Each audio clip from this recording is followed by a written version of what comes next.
326 ईसा पूर्व सिकंदर अपनी विशाल सेना के साथ भारत की भूमि पर कदम रख चुका था।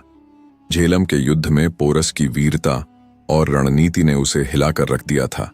इस युद्ध के बाद भी सिकंदर की भूख शांत नहीं हुई। उसने भारत के और भी राज्यों को अपने अधीन करने का संकल्प लिया, लेकिन वह नहीं जानता था कि अब उसका सामना एक ऐसे योद्धा से होने वाला था जो न केवल रणभूमि का महान योद्धा था, बल्कि जिसे चाणक्य जैसे महामंत्री का मार्गदर्शन प्राप्त था। समय मगध के राजमहल से दूर पटलिपुत्र के पास एक बालक का जन्म हुआ था। यह कोई साधारण बालक नहीं था, बल्कि एक दिन यह भारत की तकदीर बदलने वाला था। उसे चंद्रगुप्त मौर्य के नाम से जाना जाता है। बचपन से ही उसके अंदर नेतृत्व की अद्भुत क्षमता थी, लेकिन दुर्भाग्य से उसके जन्म के समय उसकी कुलीनता को नकार दिया गया और उसे सामान्य लोगों के बीच पलना पड़ा।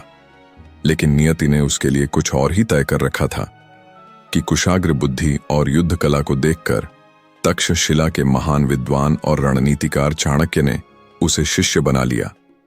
चाणक्य को पहले ही आभास हो गया था कि नंद वंश का अत्याचारी शासक धनानंद मगध का विनाश कर सकता है, और दूसरी ओर सिकंदर भारत पर अधिकार जमाने के लिए आगे बढ़ रहा था।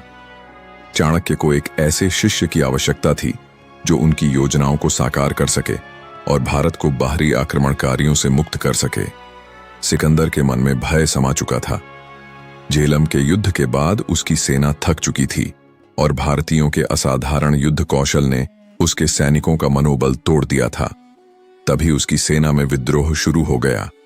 भारतीय गर्मी, लगातार युद्ध और पौरव राज्य में हुई क्षति ने उसके सैनिकों को अंदर से झकझोर दिया था।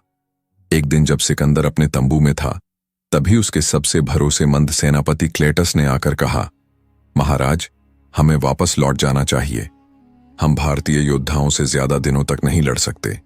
वे अपने देश के लिए जान देने को तैयार रहते हैं, जबकि हमारी सेना अब और युद्ध नहीं चाहती। सिकंदर भी भीतर से यह जान चुका था कि भारत में और आगे बढ़ना आत्महत्या के समान होगा। अतः उसने वापस ग्रीस लौटने का निर्णय लिया। सिकंदर के जाने के बाद उसके सेनापति सेल्यूकस ने भारत में अपनी सत्ता स्थापित करने की कोशिश की, लेकिन अब भारत में एक नया नायक उभर चुका था। चंद्रगुप्त मौर्य। चाणक्य के मार्गदर्शन में चंद्रगुप्त ने नंद वंश को हराकर मगध पर अधिकार कर लिया और मौर्य साम्राज्य की नींव रखी। लेकिन उसकी सबसे बड़ी परीक्षा तब आई जब उसे सेल्यूकस की सेना से भिड़ना पड़ा।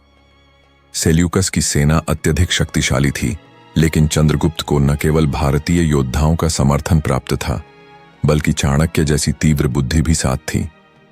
युद्ध कई महीनों तक चला, लेकिन अंततः चंद्रगुप्त की रणनीति और वीरता के आगे सेल्यूकस घुटने टेकने पर मजबूर हो गया।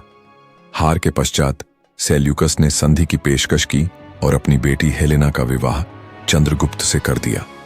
इसके साथ ही उसने पश्चिमी भारत के कई प्रदेश भी चंद्रगुप्त को सौंप दिए।